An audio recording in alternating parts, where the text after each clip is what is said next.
우리 함께 볼 말씀은 창세기 39장 1절부터 3절의 말씀입니다.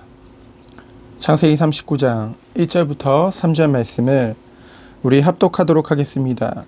요셉이 이끌려 애굽에 내려가매 바로의 신하 친위대장 애굽 사람 보디발이 그를 그리로 데려간 이스마엘 사람의 손에서 요셉을 산니라. 여호와께서 요셉과 함께 하심으로 그가 형통한 자가 되어 그의 주인 애굽 사람의 집에 있으니 그의 주인이 여호와께서 그와 함께 하심을 보며 또 여호와께서 그의 범사에 형통하게 하심을 보았더라. 아멘. 보통 요셉을 보며 많은 부모님들이 우리 자녀가 요셉과 같이 승리했으면 좋겠다 이런 말을 많이 합니다. 그런데 요셉의 삶의 여정들을 보면은 어려움과 고난의 연속이었거든요. 그 인생이 굉장히 순탄치가 않았습니다. 가장 어머니가 좋을 나이가 언제입니까? 어린아이 때거든요. 그 형 에서를 이제 만나서 이제 인사를 시킬 때 그 요셉이 나이가 6살이었거든요. 그때까지만 해도 라헬이 살아있었습니다. 그러면은 이제 대략 베냐민이 태어날 때니까 요셉이 이제 초등학교 1, 2학년 때 그때쯤 어머니가 이제 죽은 거거든요. 얼마나 굉장히 슬프겠습니까? 거기다 홀로 남겨진 어린 동생과 홀로 남겨진 요셉은 그 배다른 형들과 계모로부터 굉장한 미움과 시기를 당했거든요. 결국은 형들에게서 구덩이에 던져지고 울고 불며 매달렸음에도 불구하고 애굽의 노예로 팔려가게 됩니다. 그 시대 노예는요, 지금 그냥 집에 일하는 사람 고용한다 그 정도가 아니거든요. 짐승만도 못한 그런 대우를 받는 것이 바로 노예입니다.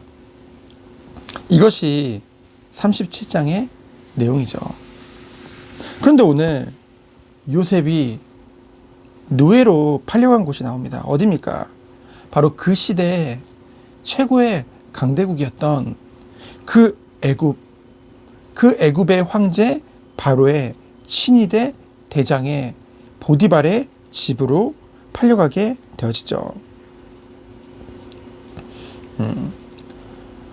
그 시대 강대국의 뭔가 기준이 뭐였겠습니까? 여러 가지가 있겠지만은 결국은 군사력이거든요. 근데 친위대 대장이라는 것은 그 왕을 근접해서 보호하는 그런 부대거든요. 어찌 보면은 그 군사력의 핵심이라고 할 수 있습니다. 그러한 집에, 그 대장의 집에 요셉이 보내진 거예요. 많고 많은 집 중에서요. 왜 하나님께서 이곳에 보내셨겠습니까? 요셉이 그곳에 가서 인맥도 쌓고 잘 먹고 잘 살으라고 하나님이 그곳에 보내셨겠습니까? 물론 요셉이 그곳에서 실제적으로 세상적으로 봤을 때는 최고의 인맥과 의식주 걱정 없는 위치에 오르게 됩니다. 집에 있을 때는 맨날 미움당하고 시기당하고 그랬는데 이곳에서는요, 마음 편히 어찌 보면 살게 된 거예요. 그러면 됐나요? 잘 살게 됐으니. 결코 그렇지 않죠. 요셉은 하나님의 택함을 받은 하나님의 백성입니다. 눈에 보이는 이 세상이 전부가 아니거든요. 이곳에 가치를 두고 사는 존재가 아니라는 것입니다. 그러면서 불신자가 사는 그 삶과 완전히 다른 삶이 기다리고 있다는 것이죠. 하나님이 요셉에게 꿈을 통해서 보여주신 것은 무엇입니까? 그 아버지 야곱이 마음에 간직했던 그 꿈이 무엇입니까? 모두 요셉을 향해서 절하는 꿈이거든요. 요셉은 이것을 그 나중에 쭉 창세기를 읽어보면은 요셉이 나중에 총리가 되어져서 형들 앞에 고백하는 그 장면을 보면은 이 꿈을 잊은 것 같지 않아요. 우리는 보통 연약해서요. 때로는 어려움이 오고요. 고난이 오고요. 역경이 오면요. 때로는 은혜를 받았을 때 뭔가 우리 마음에 그런 하나님이 원하시는 그 비전과 미션이 마음에 오거든요. 그럼 그것이 분명히 있을 거예요. 그런데요, 바쁘게 살다 보면요, 때로는 힘든 일, 어려운 일이 너무나도 반복되어질 때 나도 모르게 그 꿈을 잊는다는 거죠. 잊게 된다는 거죠. 또는 현실과 타협하게 되어집니다. 그것이 결국은 안주하려는 것이죠. 안주하려는 것임에도 불구하고 우리는 완전히 그것을 잊어버릴 때가 있습니다. 하나님은 요셉이 보디발의 가정 총무가 되어져 가지고 그것에서 잘 먹고 잘 살고 그것에 머물기를 원하지 않으셨죠. 하나님은 당신의 언약을 계속해서 성취하고 계시거든요. 요셉을 그 많고 많은 집 중에서 그 애굽의 최고의 권력가인 보디발의 집에 보내시고요. 그 보디발의 집에는 그 왕들의 그런 죄수들이 갇혀 있거든요. 그곳에 보내시고, 그렇지만 그곳에서도 하나님은 함께 하시고 형통케 하신 것은 그저 삶이 안정이 되어서 그곳에서 잘 먹고 잘 살아라는 게 아닌 것이죠. 요셉의 중심도 그러했는지 보디발은 하나님을 믿지 않는 자임에도 불구하고 3절에 보면은요, 하나님께서 요셉과 함께 하심과 그의 범사에 형통케 하심을 보게 되어졌죠. 여러분, 오늘 이 본문 말씀을 통해서 우리는 무엇을 깨닫게 되어지나요? 첫 번째로, 고난과 문제의 연속 속에 우리가 있으면요, 연약한 우리는 나도 모르게 안정을 추구하게 됩니다. 안정이 목표가 되는 거예요. 그것에 집중하게 되어지죠. 하지만 하나님께서는요, 어떠한 상황 속에서도 눈에 보이는 그러한 이 땅에서의 상황들은 잠시거든요. 그러한 상황 속에서도 나에게 주신 하나님의 언약을 성취하고 계신다는 것이죠. 그러면서 우리가 하나님 앞에 드린 그 서원을 기억하고 계시다니까요.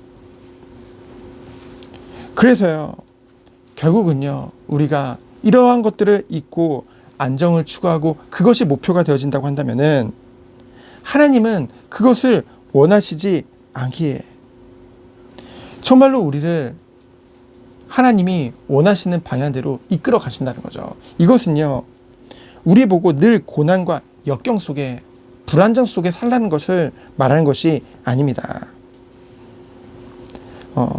정말로 우리가 무엇을 추구하느냐, 그것이 중요한 거거든요.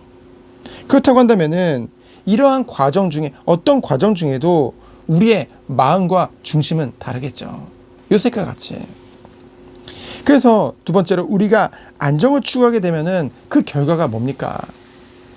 불신자는요, 그 불신자인 보디발이요, 하나님이 요셉과 함께 하시고 형통함을 받지만은 우리의 중심이 정말 다른 곳에 있다고 한다면은 불신자들이 우리를 통해 그것을 결코 볼 수 없을 것입니다.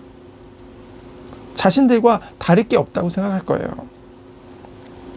결국은 우리가 받을 응답은 무엇입니까?